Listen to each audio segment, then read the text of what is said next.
राजनेता और अधिकारियों के बीच विवाद का लंबा इतिहास रहा है। पब्लिक एडमिनिस्ट्रेशन की शब्दावली में ऐसे विवादों के लिए शब्द है शासन और प्रशासन, ruling political class and bureaucracy का विवाद। लेकिन जब ये विवाद सत्ता गंवा चुके एक नेता और रिटायर हो चुके एक अधिकारी के बीच शुरू हो जाए तो क्या कहा जाए। कोरोना वायरस जो ना करा दे, रेमडेसिविर इंजेक्शन की किल्लत किसको किससे लड़वा दे, ये कहा नहीं जा सकता। मामले का एक सिरा रेमडेसिविर दवा की सप्लाई के नियम और इसकी सप्लाई का राजनीतिक श्रेय लेने की होड़ से भी जुड़ता है।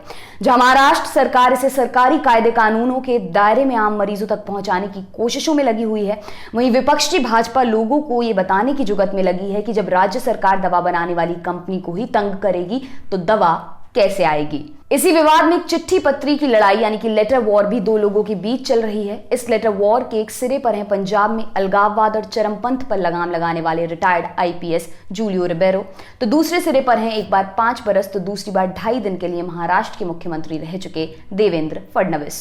इस लेटर वॉर की शुरुआत हुई इंडियन एक्सप्रेस में 24 अप्रैल को छपे एक लेख से, जिसे जूलियो रिबेरो ने लिखा था। ये एक ओपन लेटर था देवेंद्र फडणवीस के नाम पर। इसमें उन्होंने बतौर मुख्यमंत्री फडणवीस के कार्यक्रम की सराहना करते हुए कोरोना काल में उनके व्यवहार की आलोचना की थी। इसके जवाब में फडणवीस ने भी रिबेरो के नाम एक खुला पत्र लिखा। इसमें उन्होंने सफाई देने की पूरी कोशिश की। आखिर क्या है ये लेटर वॉर, आइए इसे तफसील से जानते हैं। पहले बात जूलियो रिबेरो के पत्र की। इस पत्र में रिबेरो ने फडणवीस के बारे में जो कुछ भी लिखा है उसका मजमून कुछ इस प्रकार है। मैं आपके बतौर मुख्यमंत्री काम करने के तरीके का प्रशंसक रहा हूं। जिस प्रकार आपने मुंबई के पुलिस कमिश्नर की नियुक्ति की प्रक्रिया को साफ सुथरे तरीके से किया और जिस प्रकार मुंबई में पुलिस को उनके कामों के लिए फ्री हैंड दिया, उस सबसे मैं आपसे बहुत प्रभावित हुआ था। लेकिन अब जब आप विपक्ष में हैं और कोरोना वायरस लोगों की जिंदगियां लील रहा है, उस परिस्थिति में आपके काम और आपके व्यवहार से मुझे बहुत निराशा हुई है। यह समय राजनीतिक मतभेदों को परे रखकर सरकार को सहयोग करने का है। आपने बीकेसी पुलिस स्टेशन जाकर पुलिस सेवा के कनिष्ठ लोगों के साथ अप्रिय व्यवहार किया जो आपको शोभा नहीं देता।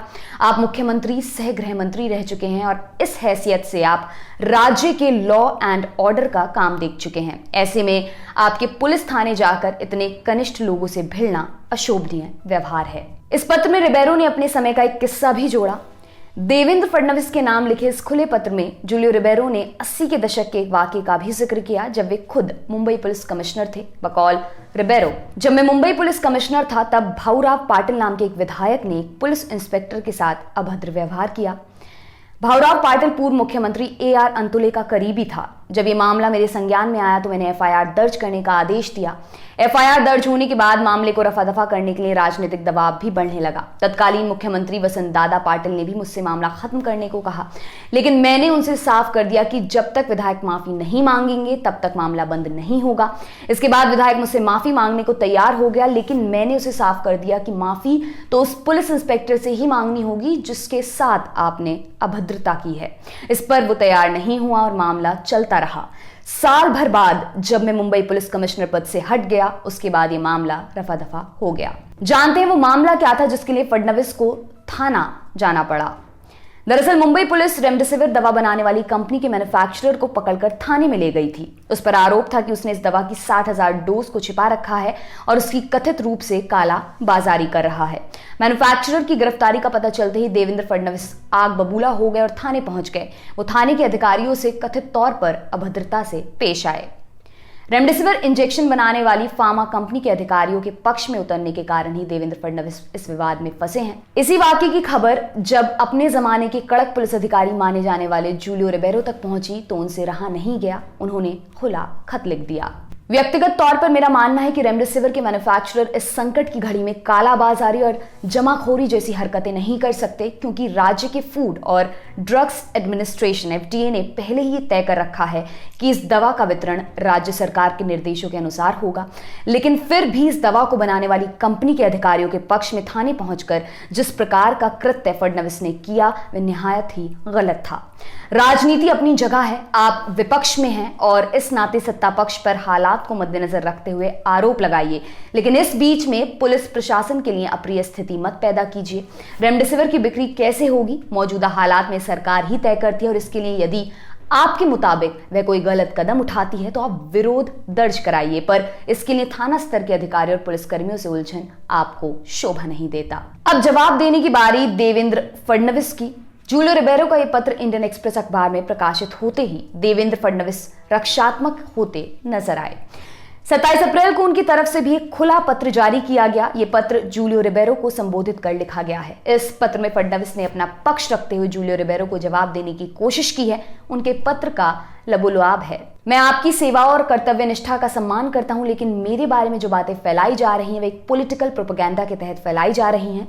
इस तरह की बातें फैलाने में महाराष्ट्र की सत्तारूढ़ महाविकास अघाड़ी के लोग माहिर हैं। दरअसल कुछ दिनों पहले रेमडेसिविर बनाने वाली दमन की company Brook Pharma Private Limited से महाराष्ट्र को ज्यादा वायल की सप्लाई लेने की मांग की गई थी। हम जानते हैं कि कंपनी को इस दवा के एक्सपोर्ट की इजाजत नहीं है। हमने सरकार की मंजूरी के लिए चर्चा की, लेकिन इस दरमियान फार्मा कंपनी के अधिकारियों को धमकी दी जाने लगी।